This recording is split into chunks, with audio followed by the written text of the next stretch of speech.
Hello everyone, this is a video by Istanbul Technical University School of Foreign Languages, and our topic today is present perfect continuous and present perfect simple. So let's start. Look at this example first.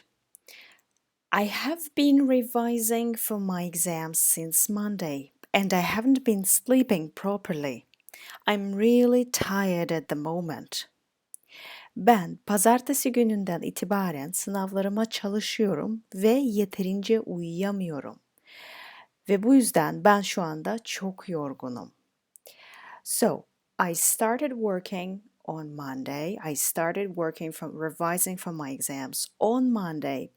Today, as you see, yeah, it is Friday and I'm still working. Pazartesi günü başladım. Bugün Cuma günü ve ben hala çalışıyorum. Devam ediyorum sınavlarıma çalışmayı. This is the first example. Now, let's continue. So, this is what present perfect continuous looks like. How do we form present perfect continuous? In affirmative sentences, affirmative means olumlu, olumlu cümlelerde. We use have or has plus been plus verb and plus ing. Let's study the examples. He has been working from home. O evden çalışıyor. O bir süredir evden çalışıyor. He's been working means he has been working. So we can write it in both ways. He's been working and he has been working. Employers have been investing in video conference technology. İşverenler video konferans teknolojisine yatırım yapıyorlar. Onlar bir süredir video konferans teknolojisine yatırım yapıyorlar. This is how we form present perfect continuous in affirmative sentences. Now, what about negative sentences? You know that we use not in negative sentences. Have or has plus not, been, verb, and ing. She hasn't been studying French long. O Fransızcaya yeni başladı. Fransızca öğrenmeye yeni başladı. I've been running for half an hour. Ben yarım saattir koşuyorum. Yarım saat önce başladım ve hala koşuyorum. What about questions? For questions, you know that we use have or has plus subject, yeah, then comes been, then verb, and then ing. Or if we have a question word, the question word comes at the beginning of the question. Let's study the examples. How long have you been working here? Ne zamandan beri, ne zamandır burada çalışıyorsun? Has she been waiting for you all this time? O bunca zaman seni mi bekliyor? Right? So she's still waiting. Hala bekliyor. How long have you been working here? Hala çalışıyorum. Hala bu iş yerinde çalışıyorum demek. Veya o çalışıyor. Now, when do we use present perfect continuous? What for? I have two examples here for you. So, we usually use present perfect continuous to talk about situations that continue into the present. Geçmişte başlayan, hala devam eden ve henüz tamamlanmamış eylemlerden bahsederken present continuous kullanırız. Let's look at the examples. I've been studying at Oxford University for 2 years. Yeah, and it means that I'm still studying there. Ben Oxford Üniversitesi'nde 2 yıldır okuyorum ve hala o üniversitede devam ediyorum okumayı. Hala o üniversitede okuyorum. 2 sene önce başladım ve hala okuyorum. They've been talking on the phone for 2 hours and they are still talking. Onlar telefonda 2 saattir konuşuyorlar. 2 saattir ve hala da devam ediyorlar konuşmaya. Hala konuşuyorlar. Konuşmaları bitmedi. Okay. What else?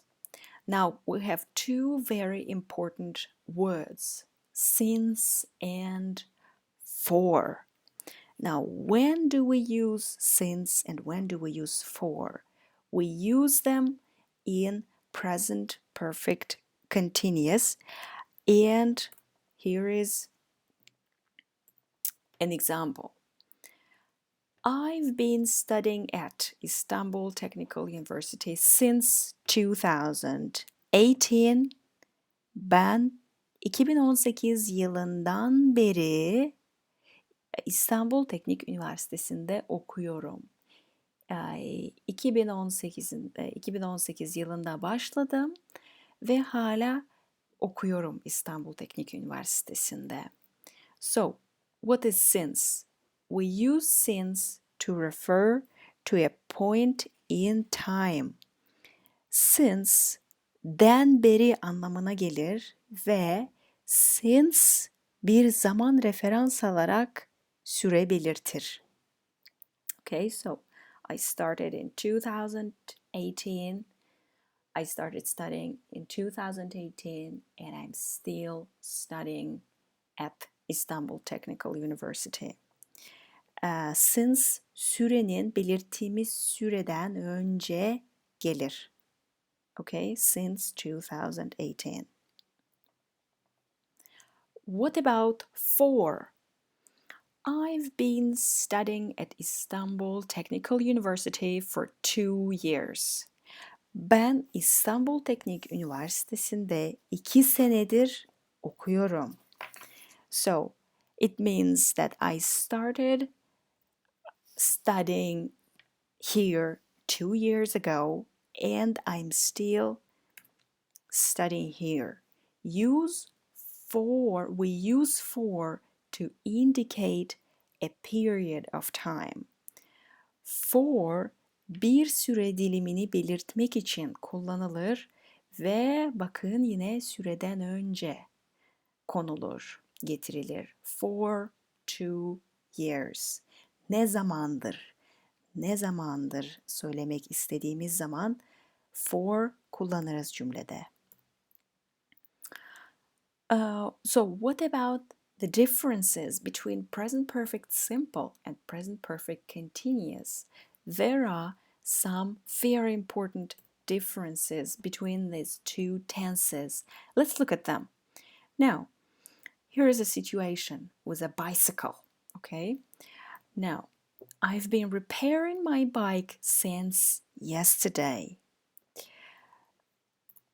The action is not completed, right? I'm still repairing my bike. Dünden beri bisikletimi tamir ediyorum. My bike is okay now. Is okay again now. I've repaired it. I have repaired it.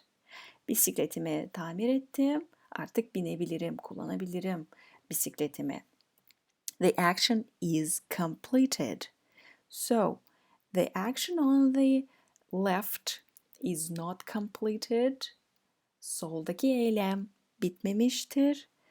The action on the right is completed. Sağdaki eylem bitmiştir. Okay? So, if the action is not completed, use present perfect continuous. But if the action is completed, we use present perfect simple. Let's look at more examples. Number 2. the second difference. Joe has been eating too much recently. Yeah, again, we know that the action started in the past and is still continuing. Somebody has eaten all the chocolates. The box is empty. Birisi bütün çikolataları yemiş.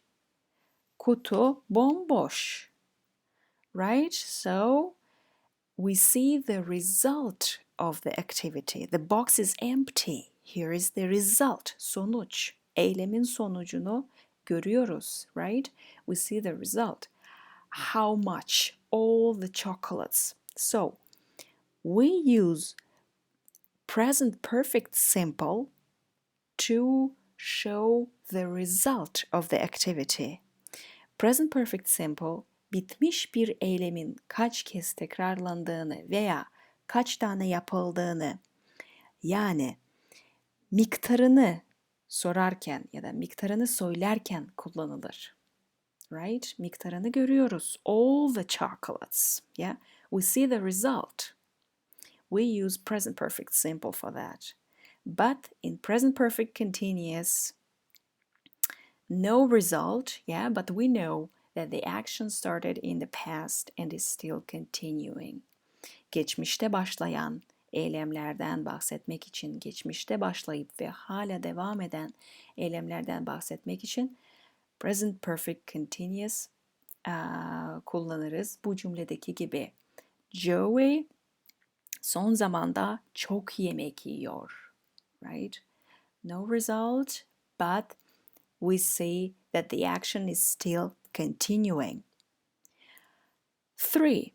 One more important thing about present perfect continuous. What is it? Roger has been playing tennis for years. Roger has been playing tennis since he was a boy. Roger yıllardır tenis oynuyor. Roger küçüklüğünden beri tenis oynuyor. Right? Again, an action which started in the past and is continuing up to today, yeah, up to nowadays. The activity and its duration are important for us in this case. Eylemin ne kadar zamandır sürdüğünü vurgulamak için present perfect continuous kullanırız. Like in these examples, yeah, look at these two examples. This is important for us, yeah, how long he has been playing tennis. He has been playing for years, and he has been playing since he was a boy. Bu tür cümleler için ne zamandır, ne kadar zamandır sürdüğünü vurgulamak için present perfect continuous kullanmak zorundayız. Kullanırız genelde. Okay. One more very important thing is that we do not use state verbs in present perfect continuous. I hope you remember that we had a list of state verbs which we do not use in the present continuous tense, and we don't use them in the present perfect continuous tense as well. Look at these two examples. I've known about the problem for a long time. Bu sorunu uzun zamandır biliyorum. Right? How long have you had this camera? Bu kamera sende ne zamandır kullanıyorsun bu kamerayı? So do not use know, have, like, love, hate, believe, seem, yeah, need, want, mean verbs in present perfect continuous. Use these verbs only in present perfect. We cannot use them in the continuous form. I hope you remember those verbs, yes, state verbs or stative verbs. Last week we had a list of state verbs which we do not use in the continuous form. So if you don't remember them, please go back to that list and make sure you know all those verbs. Okay. That's basically all that I wanted to explain you about present perfect and present perfect continuous. And now I have a practice task for you. Fill in the gaps with the verbs in present perfect or present perfect continuous. You can stop the video right now, do the exercise on your own, and in a few seconds I will show you the correct answers.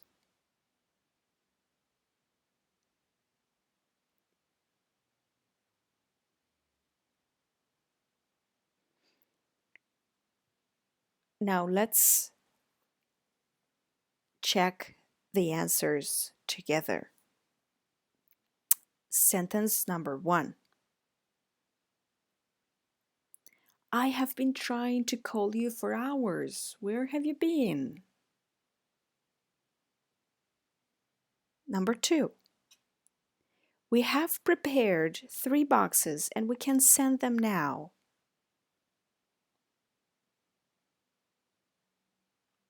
Number 3. Have you ever worked in a factory? No, never.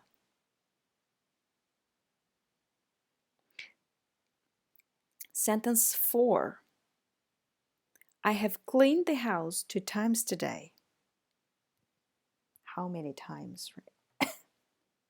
2 times. 5. Patrick has been traveling around the globe with his parents since he was 10. Okay, thank you for doing the exercise with me. Thank you for your attention. And that's all that I wanted to explain you about present perfect and present perfect continuous. Thank you for watching.